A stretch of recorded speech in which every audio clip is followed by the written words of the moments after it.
নবীর একটা আদর্শের কারণে জান্নাতে যাবে। সিরত মানি আদর্শ। আর এটা আমরা কদমে কদমে মুহতাজ। কেননা এই ছোট জীবনটা যদি গ্রহণযোগ্যতা পর্যন্ত পৌঁছাইতে হয় আল্লাহর কাছে, চাই নারী হই, চাই যুবক হই, চাই বৃদ্ধ হই, যেই মানুষই হই না কেন, যেখানেরই হই না কেন, যেই বাসারই হই না কেন, যেই বর্ণেরই হই না কেন, যেই পেশারই হই না কেন, যেই সোসাইটিরই হই না কেন, এই জীবনটাকে যদি গ্রহণযোগ্যতা পর্যন্ত পৌঁছাইতে হয় কার কাছে? দুনিয়া আলাদের কাছে না, মালিকের কাছে, যিনি এক ফোঁটা পানির থেকে অস্তিত্ব দিছেন, যার কাছে আবার আমাদেরকে ফিরা যেতে হবে। পালানের কোনো সুযোগ নাই। এই জন্যই কোরআন আমাদেরকে বোঝায় আইনাল মাফার।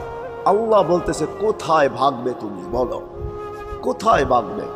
কবির কথাই সত্য, যদিও নাকি পালাও তুমি আকাশেতে লাগিয়ে সিঁড়ি, সিঁড়ি লাগাও যদি আকাশ